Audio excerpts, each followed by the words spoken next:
빌립보서 2장 12절에서 18절까지의 말씀 함께 읽고 그리고 은혜를 나누어 보도록 하겠습니다.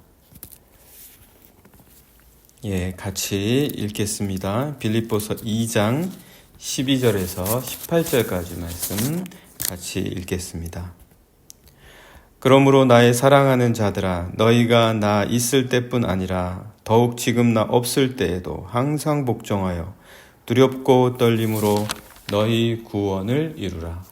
너희 안에서 행하시는 이는 하나님이시니 자기의 기쁘신 뜻을 위하여 너희에게 소원을 두고 행하게 하시나니 모든 일을 원망과 시비가 없이 하라.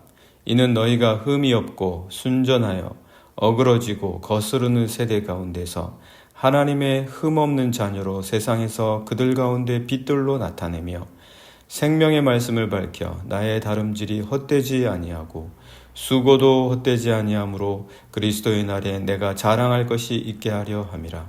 만일 너희 믿음의 재물과 섬김 위에 내가 나를 전제로 드릴지라도 나는 기뻐하고 너희 무리와 함께 기뻐하리니 이와 같이 너희도 기뻐하고 나와 함께 기뻐하라. 아멘. 빌립보서도 역시 저희들 옥중 서신입니다. 옥중 서신으로서 바울이 60년대 초반이죠. 주후 60년대 초반에 로마에 두 번 감금이 되죠. 60년대 초반에 한 번 감금이 되고 그리고 68년 죽기 전에 한 번 다시 또 감금이 되는 두 번의 감금 중에서 아마 빌립보서는 에베소서와 같이 60년대 초반 1차 투옥 때 기록이 됐을 것이다. 그렇게 여겨집니다. 그때 특별히 빌립보는 바울이 2차 선교 여정 때에 처음으로 이 마게도냐 지경에서 개척한 교회입니다. 기도할 지경을 얻어서 그곳에서 루디아의 처소를 이용해서 처음으로 교회를 개척한 곳이고, 그리고 그 이후로 끊임없이 사도 바울하고 교제를 하면서 연락을 주고받았던, 그리고 사도 바울을 끊임없이 도와주고 감옥에 투옥이 됐을 때도 끊임없이 돌봐주었던 아주 그런 귀한 교회였었죠. 그래서 사도 바울이 빌립보에 대한 서신을 보낼 때에는 남다르게 다른 어떤 서신보다도 개인적인 감정과 그리고 사랑과 그리고 자기 자신에 대한 이야기를 많이 하는 그런 서신서입니다. 그래서 빌립보서를 보면 사실 빌립보 교인들뿐만 아니라 모든 사람이 읽어봐도 마치 나 자신에게 주는 사도 바울의 개인적인 편지 같다. 그런 생각이 들 정도로 아주 자신의 것에 대한, 자신의 생각에 대한, 자신의 상황에 대한 것들이 많이 담겨져 있습니다. 얼마나 참 귀한지 모릅니다. 그런 상황에서 이제 바울이 감옥에 갇혀 있는 거잖아요. 그거를 어떻게 참 다 감당해낼 수 있었을까? 본인이 또 자청해서 로마로 간 것이고 재판받기 위해서, 그리고 감옥에까지 갇히게 되는데 그것을 기뻐하고 있거든요. 빌립보서는 이제 기뻐하라 라는 말이 가장 많이 기록된 말씀 중에 하나이기도 하고요. 우리가 보면 사실 좋은 거, 진짜 좋은 건데 우리가 원하지 않을 때가 있거든요. 예를 들어서 짜고 달게 먹으면 안 좋잖아요. 그래서 그렇게 먹지 않아야 되는데 그걸 잘 안 해요. 안 지켜요. 그래서 짜고 맵고 달게 먹습니다. 아침에 일찍 일어나서 하루를 잘 시작하는 게 좋잖아요. 그런데 그걸 잘 못해요. 운동하는 거 좋잖아요. 그런데 그걸 잘 못 지켜요. 좋은데 내 몸이나 내 마음이 안 따라가 주는 거죠. 구원은 어떻습니까? 구원의 일을 하는 것, 구원을 끝까지 이루는 것, 내 경건한 삶, 영적인 삶을 지켜가는 거 얼마나 중요합니까? 근데 잘 안 해요. 잘 못합니다. 복종해야 되는 거예요. 복종해야 돼요. 내 몸을 쳐서 복종시켜야 돼요. 구원을 이루는 거, 영적인 일을 하는 거, 그거 뭐 우리가 스스로 할 수 있습니까? 우리 의지는 하려고 하지 않거든요. 그러니까 복종을 시켜야 돼요. 그래서 오늘 함께 보신 12절 말씀도 복종하여 두렵고 떨림으로 너희 구원을 이루라 이렇게 말을 해주고 있어요. 함께 보실까요? 12절 말씀 보시면 빌립보 교인들에게 그렇게 말하는 거예요. 그러므로 나의 사랑하는 자들아 너희가 나 있을 때뿐 아니라 더욱 지금 나 없을 때에도 항상 복종하여 두렵고 떨림으로 너희 구원을 이루라. 구원을 이루는 거, 하나님의 뜻대로 살아가는 거, 이게 어디 그대로 되겠습니까? 우리 육체를 가지고 있는 이상 그거를 달게 하겠습니까? 잘 안 하려고 하죠. 그러니까 복종시켜야 되는 거예요. 육체를 복종시키고 또 두렵고 떨리는 마음이 있어야 돼요. 말씀을 너무 가볍게 여기면 안 됩니다. 신앙생활을 마치 그냥 남는 시간에 조금 하는 것처럼 여겨서 안 된다라는 거예요. 내 몸을 쳐서 복종시키듯 해야 구원이 이루어지는 거죠. 내 삶에 뭔가 정말 내 스스로는 이룰 수 없는 것들이 이루어지는 거예요. 그렇게 해야. 사도 바울이 그래서 빌립보의 성도들에게 복종시켜서 두렵고 떨림으로 이 구원을 이루라 이렇게 이야기합니다. 네, 그런데 뭐 이게 잘 되겠습니까? 잘 안 되잖아요. 말씀드린 것처럼. 네. 그러니까 뭐 이걸 그저 단순히 내가 하고 싶은 때에 하다가 내가 원하지 않으면 안 해도 되는 거지. 이렇게 생각하는 경우가 대부분이죠. 뭐 가르쳐 준다고 뭐 알겠습니까? 모르죠. 그러니까 이거를 그래서 빌립보의 성도들에게 사도 바울은 정말 조심스럽게 말하는 거예요. 그러면서 오늘 이와 같이 말을 해주고 있는데 이거를 복종시키기 위해서는 이게 참 사실 구원은 내가 하는 게 아니에요. 하나님이 하시는 거죠. 구원을 이루는 거, 영적인 삶을 살아가는 거. 이거 내가 원한다고 되겠습니까? 복종시키라는 말도 그런 표현에서 오는 건데 이거 하나님이 그런 마음을 주셔야 되는 거예요. 하나님이 그런 마음을 주신다는 것을 사도 바울은 어떻게 얘기하냐면 소원을 주신다라는 거예요. 소원을 주신다. 하나님께서 그런 일을 할 수 있도록 경건을, 그러한 삶을, 그리고 구원의 영적인 삶을 이룰 수 있도록 나에게 소원을 주신다. 그렇게 말씀해 주고 있습니다. 그런데 이 소원이라는 게요, 우리가 잘 생각해야 됩니다. 소원. 이 소원을 사도 바울은 오늘 이 말씀에서 어떤 식으로 표현하냐면 소원을 둔다. 그리고 소원을 행하게 하신다. 두 가지로 표현을 해요. 소원을 둔다. 그리고 소원을 행한다. 이게 킹 제임스 버전을 보면, 영어 성서를 보면 to will and to do 이렇게 표현이 되어 있습니다. to will and to do. 소원을 두고 그리고 소원을 행하게 하신다. 아무리 의지만 있으면 뭐합니까? 의지만 있는 경우 많아요. 내가 할 거예요. 내가 해야지. 그런데 정작 안 하는 거예요. 안 하는 거죠. 마음만 늘 가져요. 마음만 늘 가지다가 결국은 못하고 끝내요. 근데 하려는 어떤 뭐 하려고 해요. 그래서 합니다. 그런데 의지가 없는데 뭘 하는지 모르는 거예요. 뭘 해야 될지 모르는 거예요. 막 하려고는 하는데 그 의지가 제대로 되어 있지 않은 거예요. 그래서 소원을 두고 또 소원을 행하게 하시는 분은 하나님이시다. 이 두 가지가 이루어져야 된다는 거예요. 내 안에 하고자 하는 의지와 직접 그것을 하는 것. 그래서 그것이 13절 안에 있습니다. 보시면 너희 안에서 행하시는 이는 하나님이시니 자기의 기쁘신 뜻을 위하여 너희에게 소원을 두고 그리고 행하게 하신다.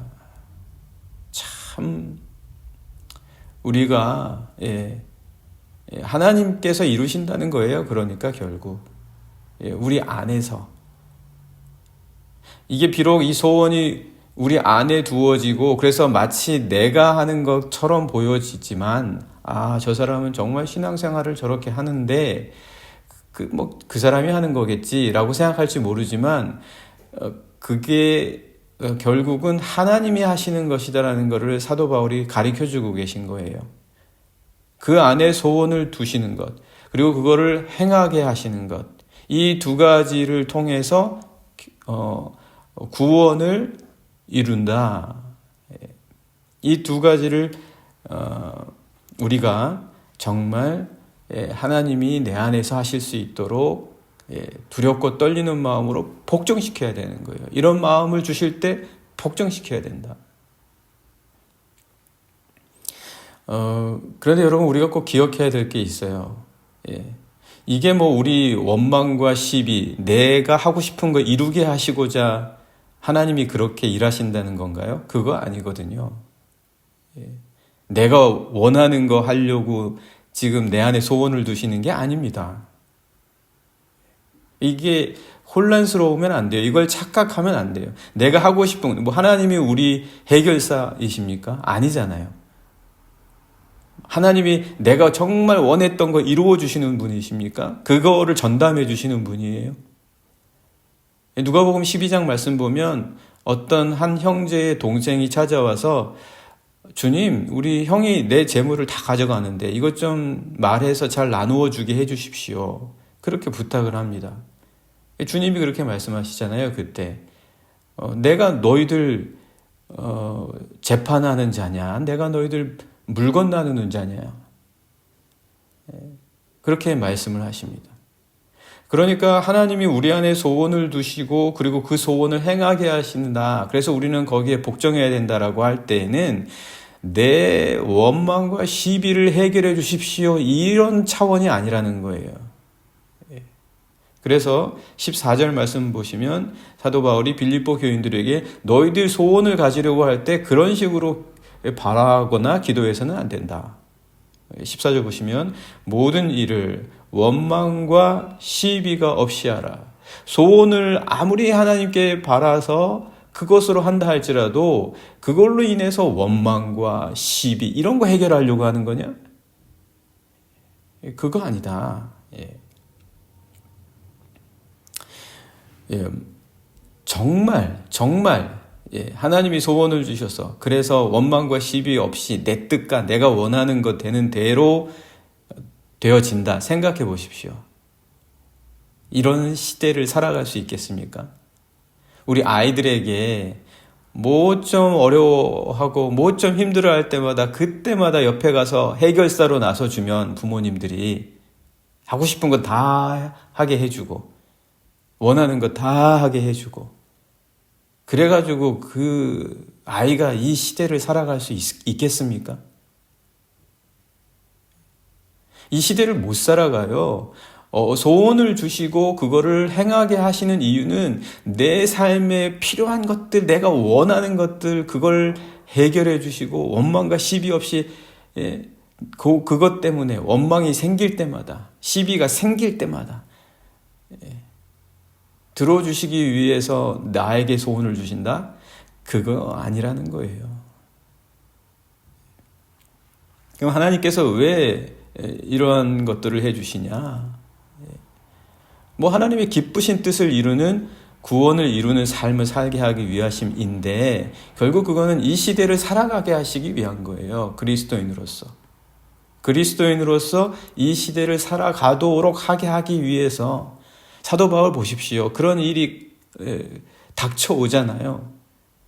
그런 일들을 이겨내야 되잖아요. 그렇게 자신에게 닥쳐오는 이 시대를 살아가고 말씀을 든든히 붙잡으면서 놓지 않고 그 말씀 따라 살아갈 수 있도록 하기 위해서 소원을 두고 행하게 하신다라는 거죠. 그것이 이제 15절 말씀 이하에 나와 있습니다. 함께 보시면 이는 너희가 흠이 없고 순전하여 어그러지고 거스르는 세대 가운데에서 하나님의 흠없는 자녀로 세상에서 그들 가운데 빛들로 나타내게 하시기 위해서 그래서 하나님께서는 소원도 주시고 그리고 그 소원을 이루게 하신다. 내가 이런 이때에 하나님이 주신 말씀대로 살아가야지, 이 말씀 지켜가야지 하는 이 소원이 생겨야 될 거 아니에요.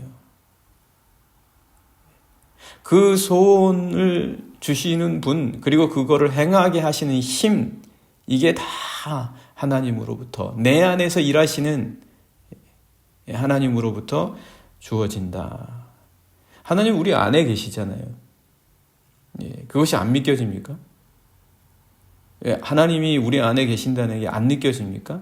그러면 사도 바울이 이야기하잖아요. 그러면 너희는 버림받은 자다. 너 버림받은 자지. 하나님이 느껴지지 않는데 하나님이 감히 하나님이 우리가 성령님을 보내주셨잖아요. 성령님을 우리 안에.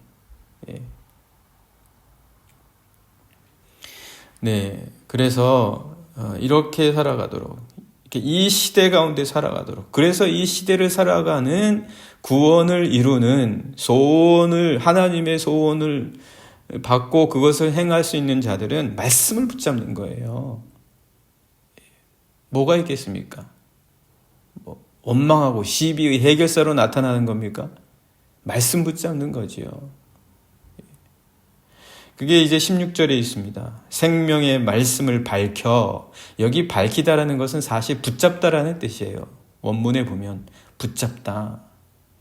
그래서 영어 성서에도 보면 holding이라고 이렇게 나오죠. holding.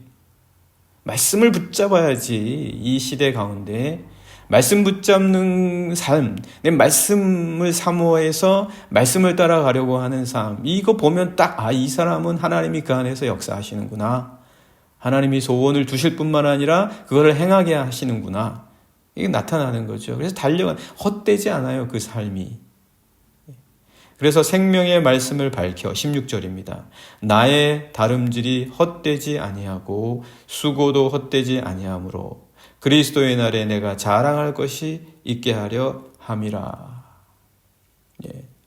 이들의 자랑이 뭡니까? 우리가 도대체 뭘 자랑합니까?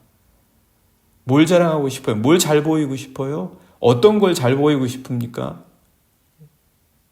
말씀 붙잡고 이 시대를 살아가는 그 모습이 자랑하는 거가 아닙니까? 그게 자랑할 만한 거 아닙니까? 사도 바울이 그 얘기하는 거잖아요. 이게 자랑이 아니고 뭐가 자랑이냐? 이 시대에 말씀 붙잡고 살아가는 것. 이거 위에 우리의 삶에 뭐가 자랑이 있냐? 그래서 사도 바울은 지금 감옥에 갇혀 있으면서도 자랑하는 거예요. 뭘요? 복음 붙잡고 사는 거. 복음 붙잡고 사는 거를 사도 바울은 자랑하고 있습니다. 그 안에는 하고 싶은 일이 많아요.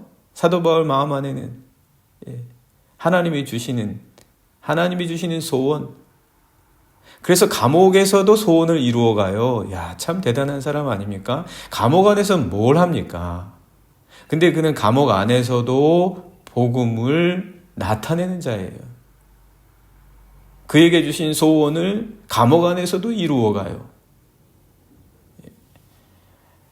그래서 이렇게 17절 18절에서 이야기합니다. 만일 너의 믿음의 제물과 섬김 위에 내가 나를 전제로 드릴지라도, 제물 위에 이렇게 포도주를 붓는 거 있잖아요. 그런 걸 전제라고 하잖아요. 그렇게 전제로 드릴지라도, 자신의 죽음을 약간 이야기한 거죠.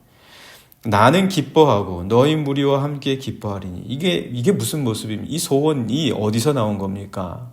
복음 붙잡고 그걸 자랑하는 거예요. 복음의 삶. 이와 같이 너희도 기뻐하고 나와 함께 기뻐하라. 네, 사랑하는 성도 여러분, 오늘 우리가 복음 기뻐하고 복음 자랑하는 삶이 가장 헛되지 않습니다. 헛되지 않아요. 원망해서 싸워서 이기고 시비 걸다가 싸워서 이기는 삶, 다 헛됩니다. 이긴들 뭐 하겠어요? 원망해가지고 그것 좀 이루어낸들 뭐 하겠어요? 그 다음에 또 원망 안 하겠습니까? 또 시비가 안 붙겠습니까? 오늘 우리 함께 하나님이 주시는 소원으로 복음 붙잡고 기뻐하는 삶 살게 해주십시오. 주님, 오늘 함께 같이 이러한 제목을 두고 기도하시겠습니다.